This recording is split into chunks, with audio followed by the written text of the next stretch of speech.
Hello दोस्तों, आपका मेरे YouTube चैनल में स्वागत है। हम इस YouTube चैनल के माध्यम से कक्षा 10 की गणित का अध्ययन करेंगे। तो चलिए शुरुआत करते हैं। पहला अध्याय है वास्तविक संख्याएं। पहले अध्याय का पहल की प्रश्नावली 1.1 में प्रश्न नंबर 1 है, निम्नलिखित संख्याओं को अभाज्य गुणक खंडों के गुणनफल के रूप में लिखिए। मतलब हमें कुछ संख्याएं दी हुई हैं, उन संख्याओं के अभाज्य गुणनखंड ज्ञात करने हैं। तो चलिए ज्ञात करते हैं। सबसे पहली संख्या है 140। 140 के हमें अभाज्य गुणनखंड निकालने हैं। तो चलिए हम अभाज्य गुणनखंड निकालते हैं। कैसे निकालेंगे देखते हैं। हमें ऐसी श्रेणियां बना लेनी है और 140 जिस संख्या का भाग देना है उसको हम लिखेंगे दाएं तरफ। 140 को हमने लिख लिया दाएं तरफ। अब इसमें हमें देना है भाग देंगे हम छोटी से छोटी संख्या का। तो सबसे छोटी संख्या क्या है? 1 का भाग देंगे तो 140 ही आएगा। 1 के बाद बड़ी संख्या है 2 से भाग देंगे तो 2 का भाग इसमें चला जाएगा क्योंकि संख्या के लास्ट में है 0। तो 2 हम लिख देंगे इधर। अब 2 का भाग देंगे हम 140 में। तो 2 का 1 में जाएगा नहीं तो हम ले लेंगे 14। 2 सत्ते 14 और 0 के 0। उसके बाद हम भाग देंगे किसका? फिर 2 का देंगे तो 2 3 6। भाग में 2 3 6, 7 में से 6 का बचा 1, होगा 10। फिर कितने बार जाएगा? 2 पंचे 10, इधर आ गए 35। अब संख्या के लास्ट में इधर कितने हैं? 5। 5 में 2 का भाग नहीं जाता है। अब 2 से बड़ी संख्या है 3। 3 से 35 में भाग नहीं जाएगा। 3 से बड़ी संख्या है 4, तो 4 का भी भाग नहीं जाएगा। अब उसके बाद देखते हैं 4 से बड़ी संख्या 5, इधर रख दिया है 5। 5 सत्ते 35, 7 बार गया। अब 7 में किस संख्या का भाग जाएगा? 7 का ही आएगा। तो 7 एकम 7। हमें जब तक भाग देना है जब तक यहाँ 1 ना आ जाए, सबसे नीचे 1 ना आ जाए। तो ये 140 के क्या निकाल लिए हमने? गुणनखंड। अब इनको हम अभाज्य गुणनखंड के रूप में लिख ले रहे हैं। 140 के अभाज्य गुणनखंड कौन से होंगे? जितनी भी इस तरफ संख्या आई हैं उनको हम गुणा में लिख देंगे। 2 गुणित 2 गुणित 5 गुणित 7। तो 140 बराबर 2 कितने बार है? 2 बार है। 2 बार है तो इसके ऊपर हम लगा देंगे 2 की घात गुणित 5 गुणित 7। 140 बराबर 2 के ऊपर 2 की घात गुणित 5 गुणित 7। ये होगा हमारे 140 के अभाज्य गुणनखंड। चलिए अब हम अगली संख्या का निकालते हैं गुणनखंड। इसको हम मिटा दे रहे हैं।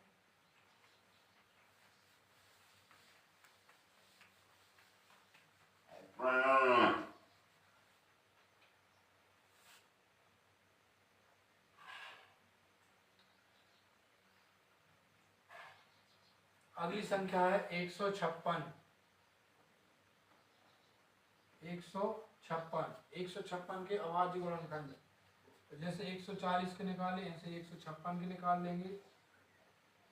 140 इधर 156 में भाग किसका देंगे हम? 2 का। 2 का 1 में जाएगा नहीं। अगली संख्या हम इसको भी उठा लेंगे तो हो जाएंगे 15। अब 2 का भाग देंगे हम 15 में तो 2 सत्ते 14, हासिल की 1। 2 अट्ठे 16, कितने हो गए? 78। 78 में अभी भी 2 का भाग चला जाएगा क्योंकि संख्या के लास्ट में है 8। 2 3 6, हासिल की 1। 2 इना 18, कितने हो गए? 39। अब किसका भाग दें? फिर 2 का दें। नहीं, 2 का नहीं जाएगा क्योंकि अब संख्या के लास्ट में है 9। अब इसमें भाग जाएगा किसका? 3 का। 3 एकम 3, 3 तिरका 9, कितने हो गए? 13। अब किसका भाग जाएगा?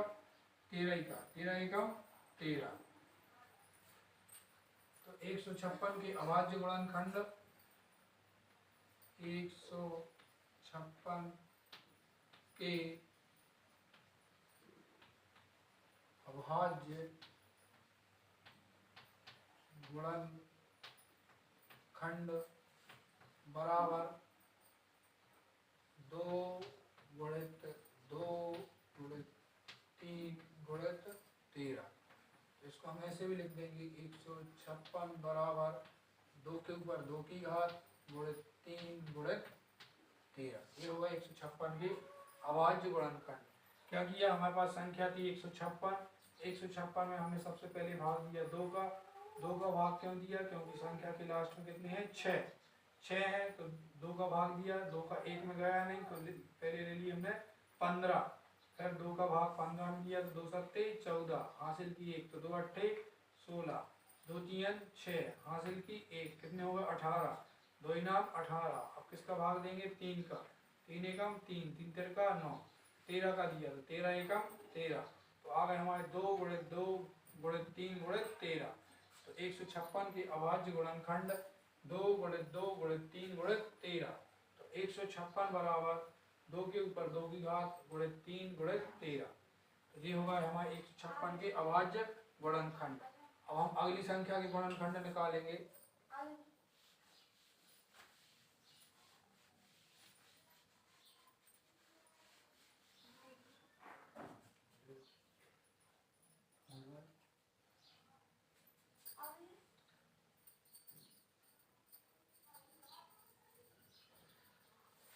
अगली संख्या है हमारी 3825।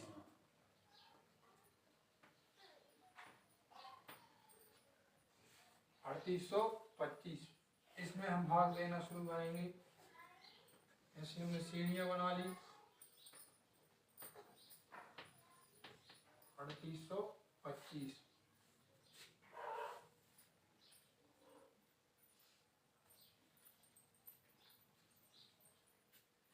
अब इसमें हम भाग देंगे, 2 का भाग जाएगा नहीं क्योंकि संख्या के लास्ट में 5 है। अब 2 से बड़ी संख्या कौन सी है 3, 3 का भाग दे के देखें।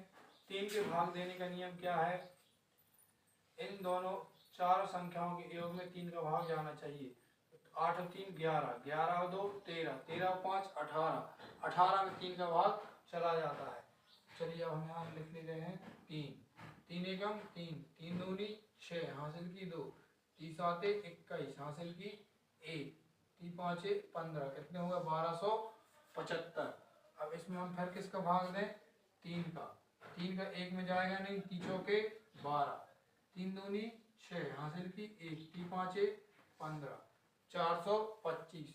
अब इसमें क्या 3 का भाग जाएगा क्या, देख ले रहे 4 और 2 6, 6 5 11, 11 में 3 का भाग नहीं जाता है। तो हम 3 से बड़ी संख्या कौन सी 4, 4 का भी नहीं जाएगा।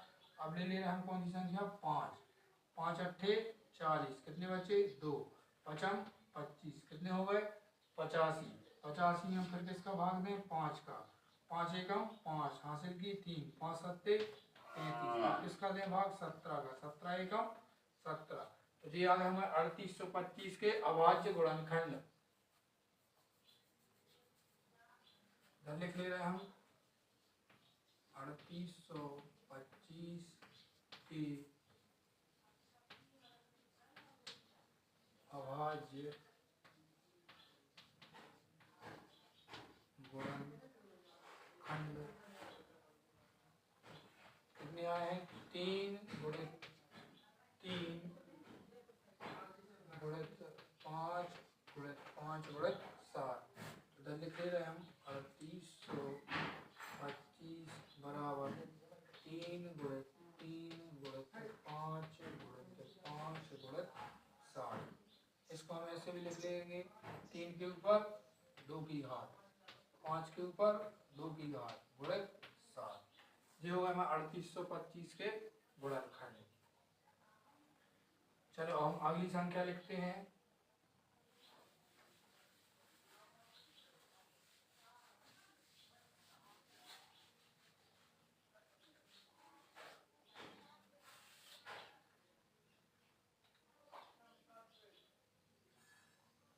अगली संख्या है 5005। 5005 5005 के हम निकालेंगे अभाज्य गुणनखंड। कैसे निकलेंगे?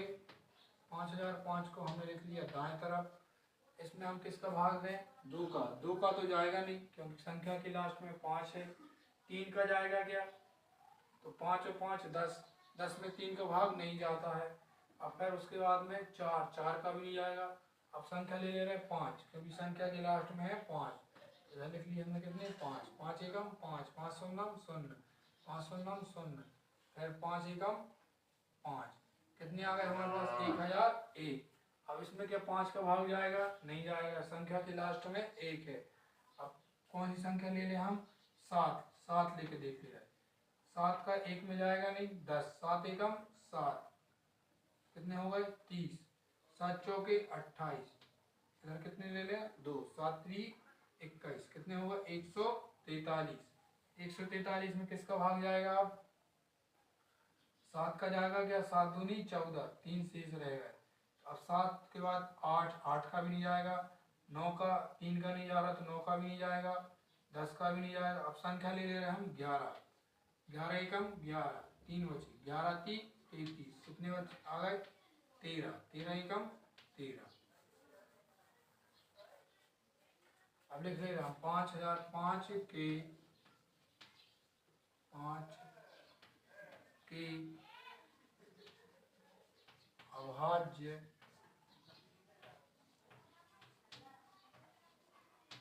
गुणनखंड बराबर कितने आए हैं? 5 गुणित 7 गुणित 13। ये होगा हमारे 5005 के अभाज्य गुणनखंड। 5 गुणित 7 गुणित 11 गुणित 13। ओके, चलिए अगला सवाल करते हैं।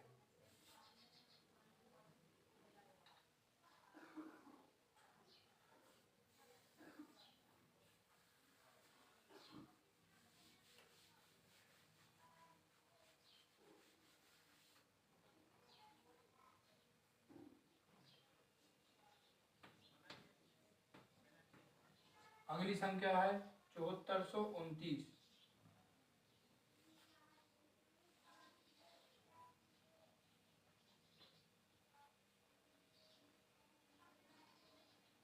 7429, 7429 के गुणनखंड निकाले हम, तो इसमें किस किस का भाग जाएगा? 7429, इसको लिख लिया हमने दाएं तरफ। अब किसका भाग दें? 3 का जा रहा था, तो इसको पहले हम जोड़ के देख लें। 7 4 11 2 13, 13 और 9 22, 22 में 3 का भाग नहीं जाता है। 5 का भी नहीं जाएगा। 7 का देखें, 7 एकम 7, 7 6 42, 7 एकम 7, 2 शेष रह गए। 9 का भी नहीं जाएगा। 11 का जा रहा का, 11 6 66, 6 बचे, 11 5 55, 7 बचे, नहीं जा रहा। किसका जाएगा इसमें? 13 का देखें तो 13 एकम 13, 13 पौने 65, कितने बचे? 6 बचे, 13 पौने 65, 9 बची, कितने हो गए? 92, 13 सत्ते 91, फिर 1 नहीं जाएगा। हम इसमें भाग देंगे सीधा 17 का। 17 का देखें, इधर 17 लिख ले रहे।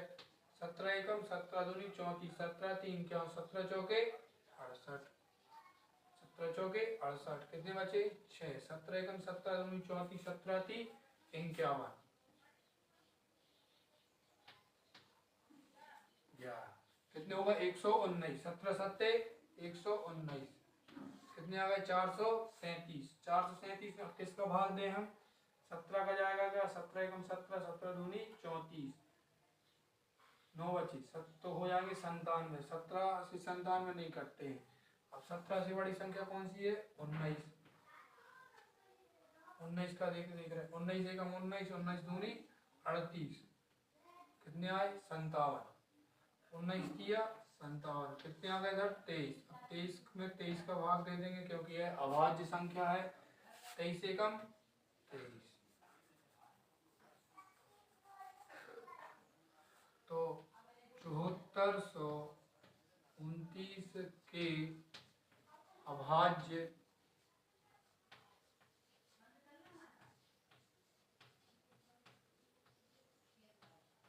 गुणनखंड कौन से हैंगे? 17 गुणित 19 गुणित 23। तो ये हमारे पांचों संख्याओं के अभाज्य गुणनखंड हमने बहुत ही आसान तरीके से ज्ञात कर लिए। ओके, अब हम अगली वीडियो में अगले सवाल हल करेंगे।